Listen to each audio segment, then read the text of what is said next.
arkasında. Bu evde onları da burada oturmadı. Arkasında. Arkasında. Tam şu arada ev yok. Ev yanmış. Kapıdan da bak. Kapının oradan da Yaklaşık olarak kaç kişi böyle vardı kavganın içerisinde? Vallahi abi bunlar mesela sataşmışlar. Tamam. Karşıdaki doğumlar. Ondan sonra bunlar da işte çocuklarına böyle herhalde küfür etmişler, sözler söylemişler takışmak için. Bahçelerine kendilerine tarafa çekmişler. Yoksa bu olay burada bırakılmadan çok değişik genelde çok farklı. Yalan yanlış şeyler. Aynen yani çünkü mesele burada yani kalmıyor, çok farklı provokasyonlara yani yönelik bir takım şeyler var. Bütün bunların önünü almak yani hakikaten bu olayın gerçeğini ortaya koyup Nedir, ne değildir. yani gerisini artık yargıdır, emniyettir, devlettir, devam eder gider. Açıkçası biraz maksadımız buydu. Yani sürekli zaten bir 10 yıldır, 11 yıldır aralarında itişip kakışmalar oluyor. Evet, evet. Artık bir basında da duyduğunuz gibi gerçekten de öyle. Kediden dolayı çıkmış. Biri kedisini çaldı. Bizim kedimizi neye çaldı? Bahanesi mi artık neyse. Bu böyle sürekli devam ediyorlardı ama 60 olması mümkün değil. Anladım.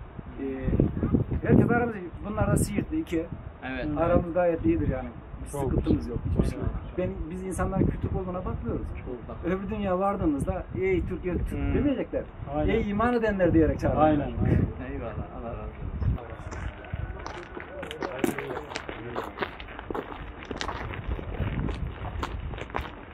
Buyurun oturun. Selamünaleyküm. Selamünaleyküm. Şevval, Aşi, Rahati inşallah. Odayı Teala her daim taşıyır. Hüdapar Genel Başkan Yardımcısı, avukatım aynı zamanda Abdullah Bey, bizim Hüdapar Genel Başkan Yardımcısı merkezden geliyoruz. Şimdi dedik açıkçası bir taziyeye uğrayalım, taziye uğradık. Bir de basında sağda solda çok farklı şeyler konuşuluyor. Yani biz üzerinde düşen açıkçası sorumluluğu yerine getirmek adına. Ben işe gitmiştim. Evet. İş açacağız. Evet. Burada hiçbir insan gibi burada bulamazsın. Hepimiz iş açıyoruz. Başka benim keçiler var. Ben de burada da Cambeli Kel Hasan orada çalışıyordum. Evet.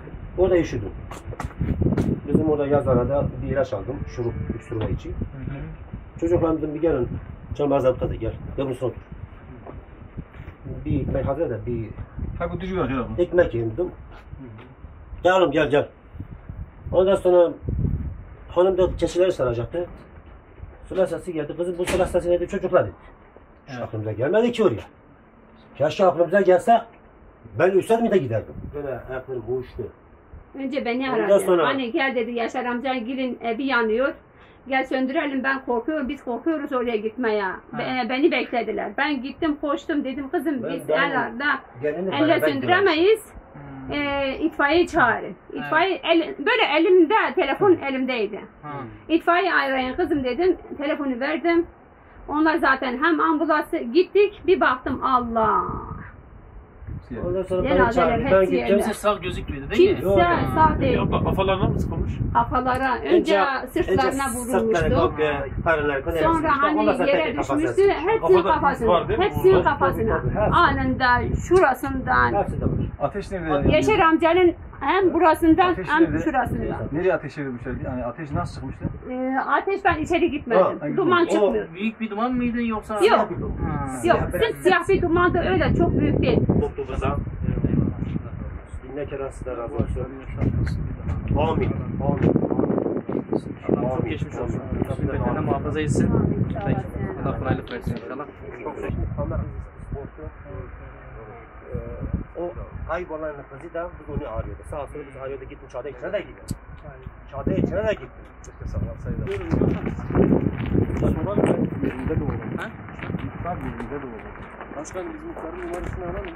Konya Meram ilçesinde hunharca ve mazlumca katledilen Dedeoğlu ailesinin taziyesi için Konya'ya geldik. İl başkanımız, genel başkan yardımcılarımız, genel idare kurulu üyelerimiz ve bir kısmı kuşlardan oluşan bir araştırma komisyonumuzla birlikte taziye yerine uğradık ve hakikaten acılı ve aynı zamanda yarası daha sıcak olan aileye taziyelerimizi ilettik. Akabinde tabi Elbette bu acının yerini hakikaten hiçbir şey doldurmaz. Fakat tabii gerçekleşen hadise son derece hunharca ve basında çok farklı noktalarda üzerinde çok farklı bir takım bilgi kirliliğinin oluştuğu bir hadise.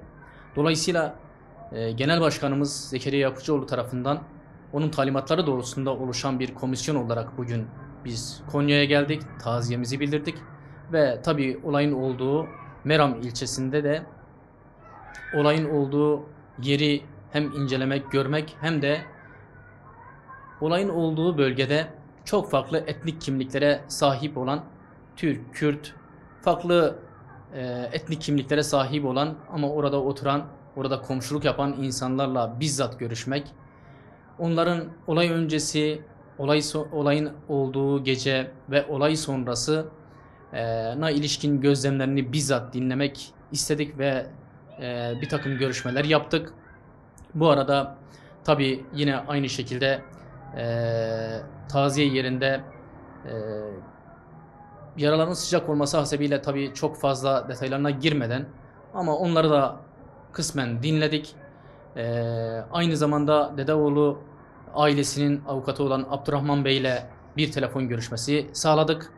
Olaya ilişkin olarak, objektif olarak nasıl oldu, daha öncesinden ne tür hadiseler oldu, olay gecesi ne oldu, olay sonrası ne oldu, buna ilişkin olarak açıkçası tarafları sadece dinlemek, notlarımızı almak ve bu olayın üzerindeki sır perdesini, en önemlisi de bilgi kirliliğini ortadan kaldırmak adına notlarımızı aldık. İnşallah biz bunu araştırma komisyonu olarak bunu raporlaştıracağız ve bu raporu da kamuoyuyla paylaşacağız.